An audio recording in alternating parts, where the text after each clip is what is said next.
네, 본격 공부자극 팟캐스트 서울대는 어떻게 공부하는가? 지난 시간에 이어서 계속 진정으로 원하는 것을 얻는 방법, 우리의 감정 상태를 순간적으로 바꾸는 노하우에 대해서 이야기를 이어가도록 하겠습니다. 지난 편에서는 신체 상태를 바꿈으로써 우리의 감정 상태를 바꿀 수 있다는 이야기를 했고요. 이번 편에서는 초점, 관심을 집중하는 힘에 대한 이야기를 나눠보죠. 계속하겠습니다.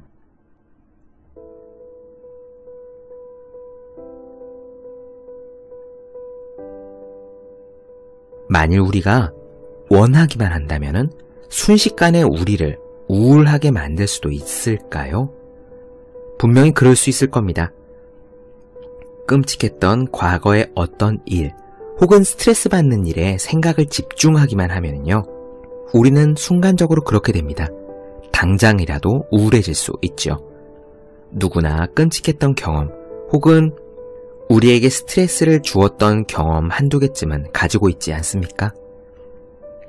바로 그 일에 초점을 맞춰 당시 장면을 떠올리면서 자꾸 생각을 하기 시작하면 곧 그런 기분을 느끼게 될 겁니다. 여러분들은 기분 나쁜 영화를 본 적이 있으십니까? 그렇다면 그 영화를 수백 번 다시 보겠습니까? 물론 아닐 겁니다. 그러면 다시 기분이 나빠지기 때문이죠. 그런데도 왜 머릿속으로는 그런 기분 나쁜 영화들을 자꾸 되풀이해서 보고 계십니까? 우리는 우리의 사고를 어디에 집중하느냐에 따라 감정 상태를 바꿀 수 있습니다. 그리고 사고를 어디에 집중하느냐에 따라 그 일이 우리에게 주는 의미가 달라지죠. 만약 여러분이 회의에 참석했다고 생각해 봅시다. 그런데 와야 할 사람이 제 시간에 오지 않았다면 어떤 느낌이 들까요? 그때 여러분의 감정은 어떻게 생각하느냐에 따라 사실 완전히 달라집니다. 여러분이 생각하기를 그 사람이 제 시간에 맞춰 오는데 신경을 전혀 쓰지 않았기 때문에 늦는다라고 생각하면 기분이 나쁠 겁니다. 하지만 만약에 그 사람이 회의에 정말 참석하고 싶고 하려고 애를 썼는데 다른 여러 가지 어려움 때문에 어쩔 수 없이 늦고 있다 라고 생각을 한다면 여러분의 감정은 그만큼 나쁘지 않을 겁니다. 만약 그 사람이 회의 시간이 늦은 것 때문에 화가 났는데 알고 보니까 정말 훌륭한 아이디어를 끝까지 떠올리느라 어쩔 수 없이 늦었다면 그래도 여러분은 화를 버럭 내시겠습니까? 앤서니 라빈스는 자기의 경험을 이야기합니다. 그가 경주용 자동차의 운전을 배우던 첫날에 있었던 일이래요. 강사는 차 안에 컴퓨터가 내장되어 있어서 달리던 중간에 바퀴를 공중으로 끌어올릴 수 있도록 고안된 미끄러지는 차라고 불리는 자동차에 타도록 했습니다. 레이싱카를 배우는 훈련용 차인 거죠. 바로 그때 앤서니가 배운 첫 번째 필수 원칙은요, 이겁니다. 두려워하지 말고 가려는 방향에 정신을 집중하라. 차가 미끄러져서요, 방향을 이탈하기 시작하면은 사람은 벽을 바라보게 된대요. 차가 벽을 향해 미끄러져 가기 때문이죠. 경주용 트랙을 생각해 보세요. 계속 트랙을 따라 돌지 않으면 벽에 처박히게 되어 있습니다. 사람은 차가 미끄러지면 자연스럽게 벽을 보게 되어 있지만 하지만 계속 벽을 바라보고 있으면 결국 차는 벽을 들이받게 되어 있습니다. 운전자들은 머릿속으로는요, 바라보는 곳, 즉 생각의 방향으로 차가 움직인다는 사실을 알고 있대요. 이런 이야기를 강사가 설명해 주는 동안 앤서니는 고개를 끄덕이며 물론 저는 그 말이 무슨 뜻인지 압니다 라고 대답했답니다. 하지만 처음으로 차를 몰고 나왔을 때 그는 계속 비명을 질러댈 수밖에 없었대요. 강사가 앤서니에게 경고를 주지도 않고 갑자기 단추를 눌러 자동차를 미끄러지게 만들었던 겁니다. 앤서니 라빈스의 눈이 순간 어디로 향했을까요? 그렇습니다. 그의 눈은 순간 벽을 바라보고 있었습니다. 앤서니는 벽에 충돌할 것 같아 공포에 질려버렸죠. 그러자 그 강사가 앤서니의 머리를 잡더니 왼쪽 방향으로 확 고개를 돌려서 그가 가야 할 방향을 바라보게 했습니다. 자동차는 계속 미끄러지면서 곧 충돌할 것 같았지만 앤서니는 강제로 가야 할 방향만 바라보게 되었대요. 그는 그 방향을 바라보면서 자연스럽게 그 방향으로 핸들을 돌릴 수 있게 되었습니다. 그리고 마침내 차를 세울 수 있었죠. 여기서 얻을 수 있는 교훈은 이겁니다. 생각의 초점을 바꾸더라도 때로는 즉시 방향을 전환하지는 못한다는 겁니다. 이것은 우리의 인생에서도 마찬가지예요. 생각을 바꾸더라도 우리의 몸이 따라오고 삶에서 경험을 하게 될 때까지는 어느 정도의 딜레이, 지연 시간이 있습니다. 따라서 문제 해결을 원한다면 더 이상 지연시키지 말고 당장 자신이 원하는 곳으로 재빨리 사고의 초점을 맞추는 것이 훨씬 더 현명합니다. 이렇게 사고의 초점을 조절하기만 하면 항상 우리는 성공을 거둘 수 있을까요? 물론 그건 아닙니다. 하지만 우리가 사고의 초점을 조절한다면 성공의 가능성은 훨씬 높일 수 있겠죠. 마태복음에는 이런 구절이 나옵니다. 구하라, 그러면 얻을 것이요. 찾아라, 그러면 찾을 것이요.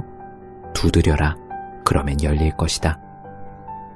우리는 지금 무엇을 구하고 찾고 두드리고 있습니까? 우리가 바라보는 초점은 무엇을 구하고 무엇을 찾고 있으며 무엇을 두드리고 있습니까? 붓다도 이렇게 말했습니다. 활쟁이가 화살을 깎아 똑바로 만드는 것처럼 뛰어난 사람은 방황하는 생각을 바르게 조절한다. 우리가 24시간 내내 우리의 생각을 어디에 초점을 맞추고 있느냐가 우리의 인생을 좌우합니다. 그리고 우리가 우리의 생각을 어디에 초점을 맞추고 있느냐가 바로 우리 자신이기도 합니다. 겉으로 보기에는 몰라요. 머릿속으로 무슨 생각을 하는지 드러나지 않기 때문입니다. 하지만 나는 이런 것들을 원해 라고 생각은 하면서도 하루 종일 공부하든 일하든 사람을 만나든 바빠서 바로 그 생각들을 하지 않는다면, 우리가 원하는 것에 초점을 맞추지 않고 하루 24시간을 보낸다면 우리는 사실 우리가 원하는 곳으로 달려가지 않고 있는 겁니다. 우리의 삶은요, 나는 이런 것을 원해 라고 정해놓은 곳으로 달려가는 것이 아닙니다. 우리의 삶은요, 우리가 자주 생각하는 것, 우리의 머릿속에 자주 담아두는 것, 우리의 머릿속에서 초점을 맞추고 있는 것, 바로 그것을 향해 달려가게 되어 있어요. 만약 우리의 인생이 앞으로 어떻게 펼쳐질 것인가가 궁금하시다면요, 우리가 어떤 것을 목표로 한다고 정해 놓았느냐를 볼 것이 아니라 우리가 하루 24시간 중에서 많은 시간을 어떤 것을 떠올리며 사느냐를 보시면 됩니다. 우리가 틈날 때마다 생각하는 것, 우리가 강렬하게 머릿속에서 초점을 맞추는 것, 바로 그런 것들을 향해 우리의 인생은 달려가게 되어 있습니다. 너무도 당연한 이야기예요. 우리는 우리의 감정 상태를 조절해서 우리의 인생을 변화시킬 수 있습니다. 인생의 열쇠는요, 사실 삶을 일종의 예술의 경지에 이르도록 조절할 수 있는 방법들을 아주 많이 갖는 데 있어요. 대부분의 사람들이 난감해하는 것은요, 자신의 심리 상태, 감정 상태를 바꾸기 위한 방법이 몇 가지 안 된다고 믿기 때문입니다. 많이들 하시는 것이 이런 거죠. 과식을 하거나 술을 많이 마시거나 오랜 시간 잠을 자거나 많은 물건을 쇼핑하거나 담배를 피우거나 마약을 먹는 것 같은 방법들입니다. 그런데 이 방법들 가운데 완전히 유익한 것은 없고요. 오히려 대부분 파괴적이어서 비극적인 결말을 초래할 수도 있어요. 더욱 곤란한 것은 이런 것들이 서서히 쌓이면서 해를 입히기 때문에 뭔가 잘못되고 있는데 라고 위험을 느낄 때는 이미 너무 늦어버린 경우가 많다는 겁니다. 바로 이것이 엘비스 프레슬리에게 발생한 사건이고요. 지금도 수많은 사람들에게 발생하고 있는 일입니다. 개구리를 물에 집어넣고 서서히 온도를 올리면 개구리는 자기도 모르는 사이에 끓는 물에서 죽게 되잖아요. 만일 개구리를 끓는 물에 집어넣는다면 곧바로 튀어나오겠지만 미지근한 물에서 서서히 온도를 올리면 개구리는 자기가 위험한 줄도 모르고 있다가 변을 당하게 될 겁니다. 우리가 이 방송 내 안에 잠든 거인을 깨워라 첫 시간인가요? 나이아가라 폭포 증후군에 대해서 말씀을 드렸죠. 우리 인생의 강물에 빠져서 나이아가라 폭포를 향해 떠내려가는 위험한 여행도요. 사실 자신의 감정을 조절하지 못할 때 시작되는 겁니다. 자신의 감정을 조절하지 못한다면 자신의 행동도 조절하지 못하게 됩니다. 만일 우리가 어떤 것을 이뤄내야 될 필요가 있음에도 스스로에게 그것을 하고 싶도록 동기를 부여하지 못하고 있다면 자기가 그것을 하기에 알맞은 감정 상태에 있지 않구나라는 것을 솔직하게 인지할 수 있어야 해요. 그것은 변명의 문제가 아닙니다. 우리는 자신의 신체 상태를 바꾸든 아니면 생각의 초점을 바꾸든 어떤 방법으로든 자신의 감정 상태를 바꾸어야 합니다.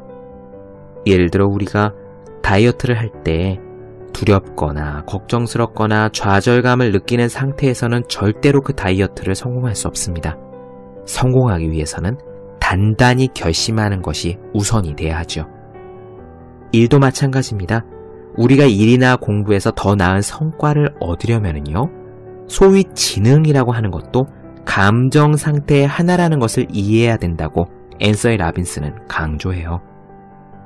자신이 무능하다라고 믿었던 사람들도 감정 상태가 바뀌면 자신의 능력이 천장을 뚫고 하늘로 치솟을 수 있다는 것을 알게 된답니다.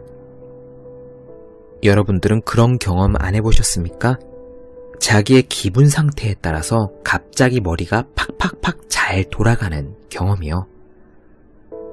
나른하고 지루해서 머리가 멍하다가 순간 자기의 관심이 집중되는 무언가가 귀에 쏙 들어왔을 때 순간 머릿속에 팍팍팍 돌면서 천재가 된 것처럼 아이디어가 마구마구 샘솟는 그런 경험.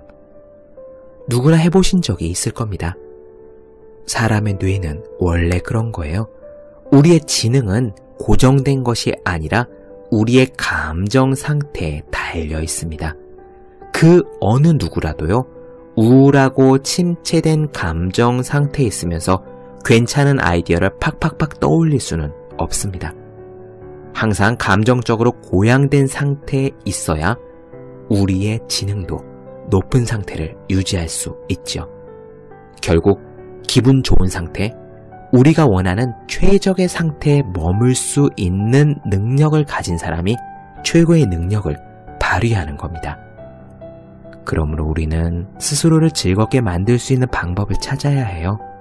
앤서니 라빈스는 언젠가 출장을 갈 때 요통이 너무 심해서 많이 지친 적이 있었답니다. 밤도 너무 늦었고 하루 종일 굶어서 배도 많이 고팠지만 늦은 시간이라 먹을 것도 마땅치 않았다고 하죠. 그때 문득 그는 이런 생각이 들었대요. 시간과 장소에 관계없이 내가 즐거움을 찾을 수 있는 방법들이 무엇이 있을까? 그리고 그는 적어 내려갔답니다. 어떤 상황에서도 그를 순간적으로 즐겁게 만들 수 있는 모든 방법들을 적기 시작했대요. 우리들도 한순간에 우리 자신을 즐겁게 할 수 있는 좋은 방법들을 몇 개쯤 가지고 있을 겁니다. 술이나 담배, 음식, 맛집, 그런 것들을 사용하지 않고도 즐길 수 있는 것들이 있을 거예요. 곰곰이 생각해 보십시오. 여러분들도 지금 당장 순간적으로 여러분의 기분을 즐겁게 만들 수 있는 리스트를 쓸 수 있을 겁니다. 좋아하는 노래를 들을 수도 있고, 개그 프로그램을 볼 수도 있고, 찬물로 목욕을 할 수도 있고, 좋아하는 친구에게 카톡으로 연락을 할 수도 있을 겁니다. 그러나 지금 여러분들이 알고 있는 그 리스트만으로는 충분치 않습니다. 그 목록을 늘려보는 거예요. 여러분들이 알고 있는 것 가운데 자신을 즐겁게 만드는 긍정적인 선택을 정리하고요. 기분 전환을 위해 여러분들이 이용하는 그 방법을 적어가면서 전에는 한 번도 해보지 않았지만 이것을 당장 해보면은 나의 감정이 즐거워질 것 같은데 라는 방법들을 또 적어보십시오. 실천하면 곧바로 당장 즐거워지는 방법을 15개 이상, 25개 이상, 많으면 100개까지 계속 적어보는 겁니다. 스스로를 즐겁게 만들 수 있는 방법을 많이 가진 사람일수록 인생을 행복하게 사는 사람입니다. 우리의 인생은 참 요상합니다. 즐거움을 위한 계획을 의식적으로 세우지 않으면 우리는 고통을 갖게 돼요. 이렇게 우리 자신을 즐겁게 만드는 리스트를 쓰는 목적은요, 우리를 즐겁게 하는 일을 찾아 목록을 만들어서 앞으로는 우리를 파괴할 수 있는 나쁜 습관들, 술이나 담배나 마약이나 과식이나 이런 것들에 의존하지 않도록 하기 위함입니다. 만일 우리가 자기 파괴적인 습관의 고통을 그리고 긍정적인 대안의 큰 즐거움을 연결시킬 수만 있다면 우리는 대부분의 시간을 긍정적인 일을 하며 지내게 될 것이죠. 이 목록들을 쓰고 이것을 활용할 수 있다면, 매일매일 즐거움을 유지하기 위한 계획을 세울 수 있다면 우리의 인생은 좀 더 행복해질 겁니다. 다시 한번 강조하지만 우리가 우리 인생에서 즐거움을 위한 계획을 의식적으로 세우지 않으면 우리는 이상하게도 그만큼의 고통을 갖게 되는 것 같습니다.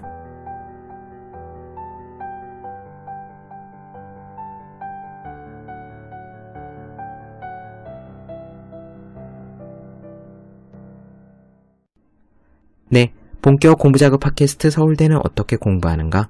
오늘의 앤서니 라빈스의 내 안에 잠든 거인을 깨워라 중에서 진정으로 원하는 것을 얻는 방법에 대한 이야기 나눠드렸습니다.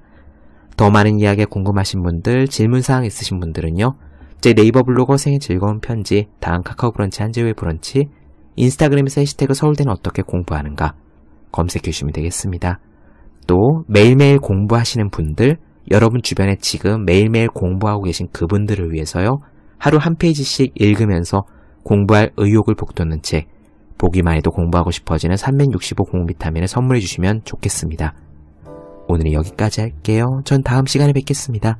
여러분 모두 열심히 공부하십시오. 저도 열심히 하겠습니다.